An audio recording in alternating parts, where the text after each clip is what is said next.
Boom! Greetings from YouTubeville. Once again, Danny Savage, Draft Guru. Sub and subscribe. It don't cost a dime.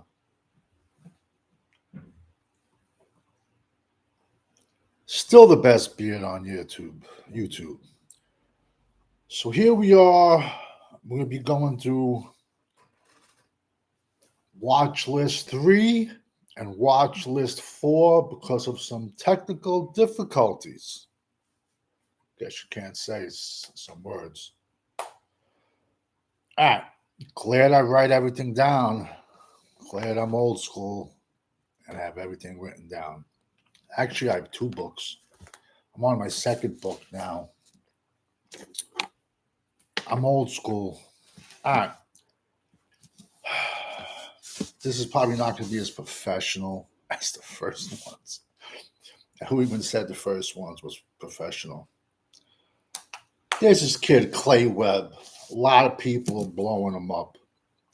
All Conference USA in 2023. Jackson State University. 6'3", 300. Here's the thing, though. This kid spent 3 years at Georgia, and he barely even sniffed the playing field. So, what does he do? He goes down a notch, goes to a college with lower competition, and now he's all conference and dominating some people. All I want to say is like, yo, let's like slow down on this guy. Let's see if we can find any college tape when he was at Georgia. Can we speak to his Georgia coaches? Listen, if he comes out with 2024 with another all conference year, yeah, he's probably gonna he's I would say he's a late day 3 undrafted free agent. But there's a lot of dudes that are blowing him up. And all I'm saying is like you're blowing him up now, but what did he do his 3 years at Georgia? He did absolutely nothing. So like let's slow down a little bit. Next kid, Terrence Ferguson. He's a guard, 6'4", 330. He has center and guard flexibility. Florida State. 0-2 Florida State is. He's a road grader. He was at Bama bouncing around for like 3 years. He really didn't do much at Bama. And I'm going to be honest with you. Like I said, I published these back like in July, but for reasons we're doing it again. Uh, he didn't do much at Bama. And honestly, he ain't showed much the last 2 weeks. So he's just somebody that maybe he could come on. Maybe there will be changes. There's going to be a lot of changes at Florida State. There's going to be a lot of changes. You can probably see coaches getting fired, guys getting demoted. Uh, you know, you're going to see changes when a program like that starts 0-2, 0-3, when there was high hopes from them. So that was number 2. Next kid, Connor Colby, Iowa.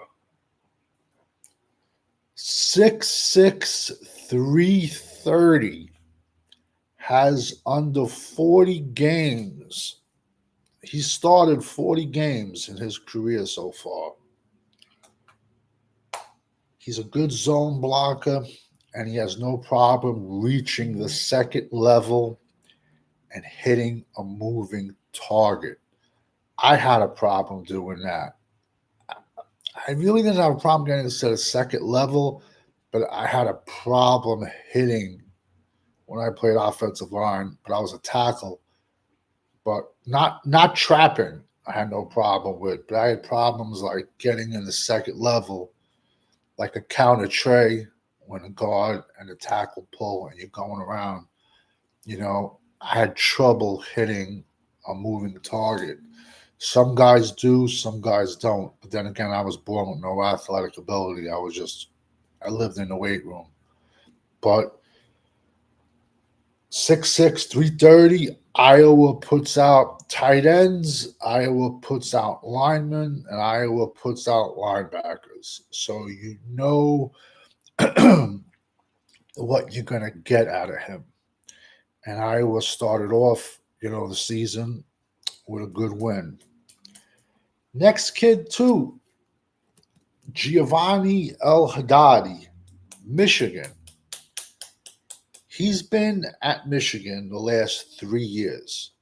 And this is when I say he's been buried behind a crazy depth chart that Michigan has had the last 3 years, 2 years.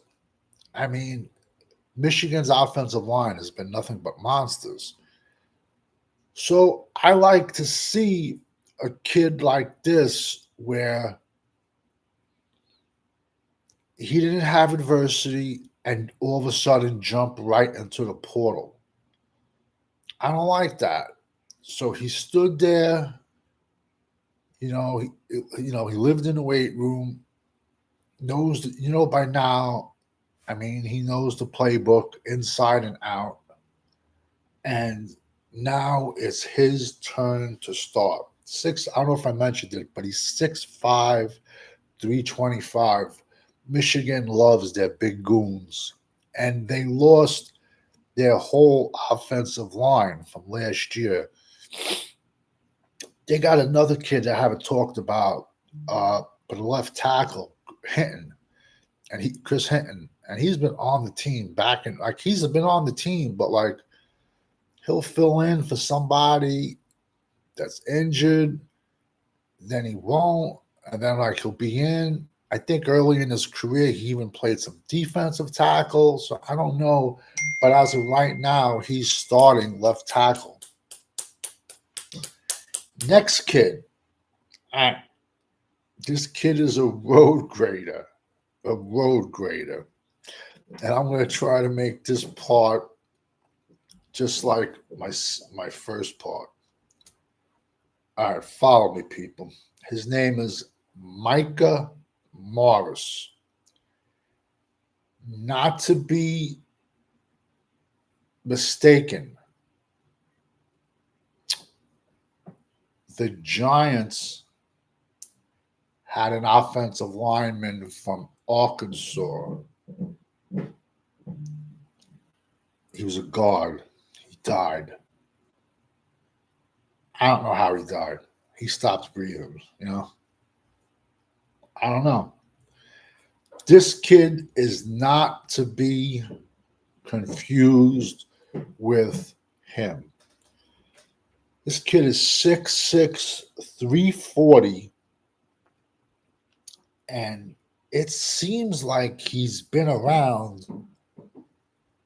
It seems like he's been around forever, this kid. And I got him here. Like I said, I'm going through my notes all over again. But he's at Ole Miss, this kid. I might have made a mistake, but like I said, this is the second time I'm doing this for reasons. And this kid is a right side only player. He has right tackle flex also too. So, in my opinion, you throw him out to right tackle. If he has, I take that back. I'm thinking about another kid. This kid is Micah Morris, Georgia. I was thinking of him as there's another kid. Micah's a real popular name. Micah There's another Micah from Ole Miss, Micah Petrus. I apologize. Even I make mistakes, but I catch myself. This kid is Micah Morris, 6'6", 340, Georgia. He filled in some games last year when Georgia's right tackle went down with an injury, where we had to get that ankle injury where they screw some holes in and they zip tie you. I mean, they don't zip tie you.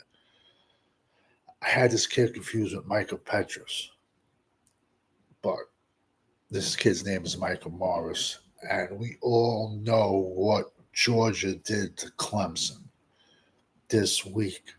So, like I said, I apologize if this video was not as professional as my first video, but we're doing lists 3 and 4 over again because I'd rather not say. We all know, but you're gonna get lists 3 and 4 back into the computer, and then you're gonna get more sleepers. You're gonna get sleepers, weekly sleepers. You're gonna get weekly risers, weekly people and teams that are going downwards on the downward spiral. So you're gonna get that every week also too. And my players to watch, like if there's a marquee game on, I'll be like, yo, give this guy a watch, give that guy a watch. We all know when you're rocking with the GWO, it's for life. Over and out.